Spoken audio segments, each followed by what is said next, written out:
जय श्री कृष्ण। राधे राधे दोस्तों, कैसे हैं आप? आशा करती हूँ आप अच्छे ही होंगे।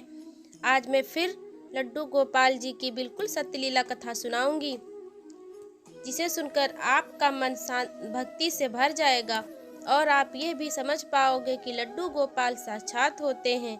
वो हमेशा हमारे साथ रहते हैं, हमारे आसपास। तो दोस्तों, लीला कथा शुरू करती हूँ। एक बार एक लड़की की शादी हुई तो उसके माता पिता ने उसके भाई के रूप में एक लड्डू गोपाल जी का श्री विग्रह दिया। वो लड़की भगवान श्री कृष्ण की परम भक्त थी।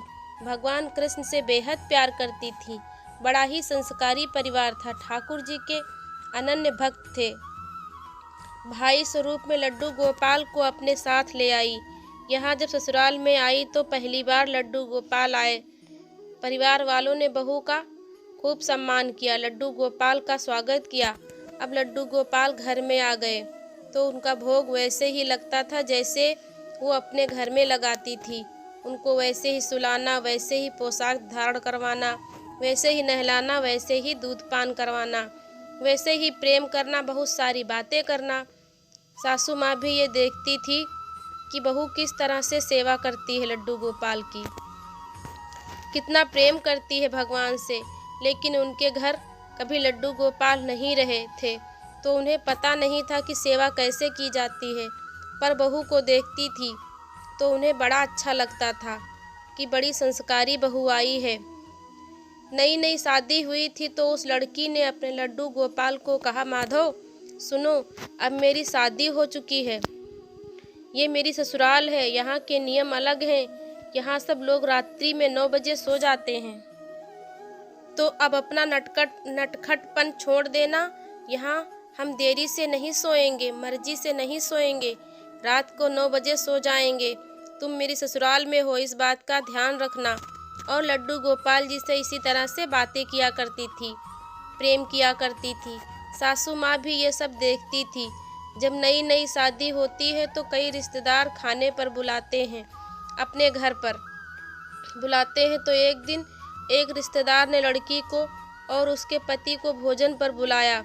तो उस लड़की ने अपनी सासू माँ से कहा, माँ आप लड्डू गोपाल को भोग लगा देना, पर सुलाऊंगी मैं आकर के, आप मत सुलाना। जब मैं आऊंगी तब लड्डू गोपाल को सुला दूंगी। क्योंकि उनकी आदत थी कि भगवान से बातें करने की, भगवान से बातें करके उन्हें लोरी गा के सुलाने की। तो बोली, मैं समय से आ जाऊंगी, आप मत सुलाना, भोग लगा देना। तो सासू माँ ने कहा, ठीक है, मैं भोग लगा दूंगी। अब दोनों पति पत्नी अपने एक रिश्तेदार के यहाँ भोजन पर चले गए। वहाँ भोजन पर गए और लड़की के मन में सिर्फ एक ही बात चल रही थी कि मेरे लड्डू गोपाल ने भोग ग्रहण किया होगा कि नहीं। मैं मेरे लड्डू गोपाल के पास नहीं हूँ, मेरे भाई के पास नहीं हूँ, मैं यहाँ भोजन कर रही हूँ, वो क्या सोच रहा होगा। उसके दिमाग में सिर्फ लड्डू गोपाल ही चल रहे थे। वो मन से वहाँ नहीं है, सिर्फ तन से वहाँ है। इधर देखती है कि समय बीतता जा रहा है। अब रिश्तेदारों ने बुलाया है तो समय तो लगेगा ही। समय बीतता जा रहा है, बातचीत हो रही है और बातचीत होते होते, हंसी मजाक होते होते 9 बज जाते हैं। बड़ी चिंता हो रही है। लड्डू गोपाल को सुलाने का समय हो गया है और अभी तक हम यहाँ से निकले नहीं हैं। अपने पति को बोल भी नहीं सकती है, नई नई शादी हुई है। लगभग 10 बज जाते हैं और 10 बजे वहाँ से निकलते हैं। जब घर पहुँचते हैं तो 11:30 बज जाते हैं। घर में घुसते ही भागकर अपने लड्डू गोपाल के पास जाती है और देखती है कि लड्डू गोपाल जी सो रहे हैं। बड़ा सुकून मिलता है लड़की को, बड़ा अच्छा महसूस होता है कि चलो मेरे लड्डू गोपाल तो सो गए हैं। सासू माँ ने उन्हें सुला दिया है, भोग लगा दिया होगा, उसके बाद सुला दिया होगा, ये तो बहुत अच्छा हो गया। बड़ी खुश होती है और उसका मन शांत हो जाता है। जब सुबह होती है तो वो अपनी सासू माँ के पास जाती है चाय लेकर के और सासू माँ से बोलती है कि माँ बहुत बहुत धन्यवाद आपका। मैं समझ सकती हूँ कि यह सब कुछ आपके लिए बिल्कुल नया था। तो सासू माँ कहती है कि क्या हुआ। तो वो कहती है कि माँ आपने रात्रि को लड्डू को सुला दिया, समय से सुला दिया। उसे मैंने बता दिया था कि यहाँ सब 9 बजे सो जाते हैं, तो 9 बजे उसके सोने का समय था। मैं जब आई तो बहुत देर हो गई थी, बड़ी चिंता हो रही थी मुझे। आकर देखा तो लड्डू सो रहे हैं, तो बड़ी खुशी हुई। बहुत बहुत धन्यवाद माँ। सासू माँ ने कहा, अरे बेटा नहीं, कल रात को तो तुम्हें क्या बताऊँ क्या हुआ। मैंने भोग समय से लगा दिया था जैसा कि तुम लगाती हो, और हम लोग सो गए थे क्योंकि हमें पता था कि तुम देरी से आओगी। हम जल्दी सो गए थे और तुम कहकर गई थी कि लड्डू को मत सुलाना, मैं खुद आकर के सुलाऊंगी। तो हम लोग खाना खा करके सो गए थे। जब मैं सो रही थी तो एक बच्चा मेरे पास, मोटी मोटी आँखों वाला, घुंघराले बालों वाला बच्चा यहाँ खड़ा है मेरे बिस्तर के पास, आंखें मल रहा है, आंखें लाल हुई पड़ी हैं और मुझे कह रहा है कि दादी मुझे नींद आई है, मुझे सुला दो, मुझे कुछ होश नहीं है। अपने छोटे छोटे नन्हे नन्हे हाथों से अपनी आंखें मसल रहा है और यह कह करके वो चल पड़ता है। अपने छोटे छोटे कदमों से वो मंदिर की तरफ जाता है और मंदिर के पास जाकर के वो गायब हो जाता है। मेरी कुछ समझ में नहीं आता है और मैं मंदिर के पास खड़ी हूँ और देखती हूँ कि वहाँ लड्डू गोपाल जी बैठे हुए हैं। पता नहीं मुझे क्या होता है कि जिस तरह से तू सुलाती है लड्डू गोपाल को, उसी तरह से मैं लड्डू गोपाल जी की पोशाक बदलती हूँ, लोरी सुनाती हूँ और लड्डू गोपाल को सुला देती हूँ और आकर के बिस्तर में सो जाती हूँ।